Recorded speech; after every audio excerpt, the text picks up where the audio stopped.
Hi, I'm Joanna Figueroa from Fig Tree Quilts, and I'm here in Houston Quilt Market 2024, and we're here in the video pop-up studio at Moda, and I'm getting ready to show my new collection, Buon Natale, and let's get started.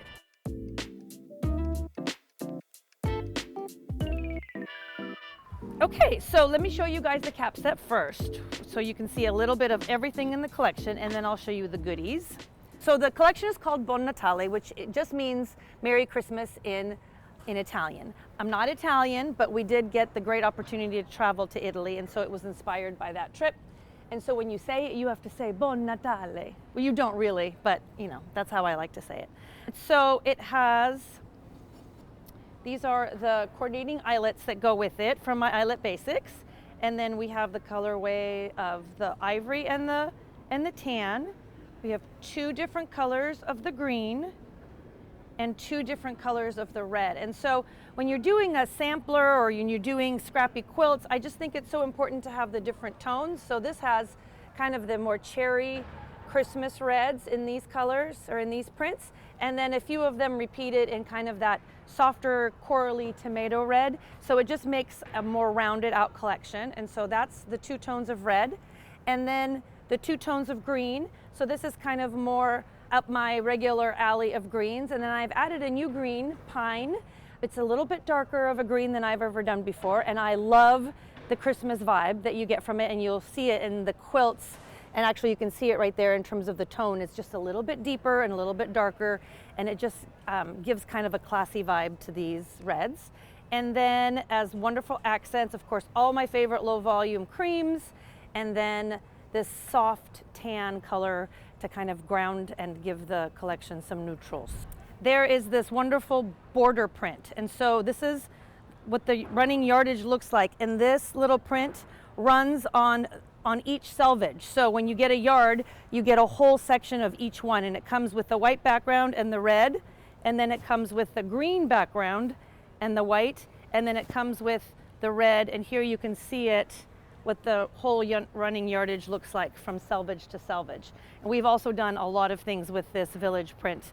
Someone suggested that I should have made a skirt with it to go to market, and that would have been really great, but I do have an apron. So let me show you some of the projects. Speaking of the apron, I guess I could wear this and pretend that it's a skirt. So we just took half a yard or 3/4 of a yard of this and basically turned it into a simple apron with the same yardage, or the leftover yardage from the other side. We did a tea towel so that you can just, you know, yes, it's too pretty to use in the kitchen, but you know, it could decorate the kitchen. And then we took 2 yards of the panel, of the border print, really, it's not a panel, and made this runner with it. So again, this is one side of it, this is one side of it, and from the inside part of the running yardage, we made all of the stars and the binding. So you literally only need that print, that border print, and a little background for those stars, and you can have of any length. So you could really keep going, you basically as long or as short as you want on the runner. This is another idea of doing pillows with that same border yardage. This is in the green. And this is just, again, it's a simple, you can use half of it for one side, the other half of it for the other side, and you still have all that fabric left from the center. And this is just with a little bit of simple rickrack. You can obviously make it in any size. Then we have, as you can see here, I think this might be my newest fashion accessory, but really it's a tree skirt. It's called the Holly Tree Skirt, and it is like a, hexagon's probably not the right word. I don't know how many sides it has, but it's not round. It basically goes around, and so you make a straight quilt, and then you just cut it up and create a tree skirt out of it. And as you can see, I'm featuring some of my newest little ribbons from the Christmas ribbons. I'm collaborating with Renaissance Ribbons on those, so more about that later. But so that's a cape or a tree skirt. And then we have ribbons and stars, which here is shown in 2 different colorways. So this is the red with a green border, and right underneath it is the alternate. So as you can see, not only is it an alternate color, but it's an alternate placement. So here the cream is in the back, and then the blocks are the red. And in this one, the green is on the back, and then the blocks are cream. So it's reversed order, and it creates a completely different look.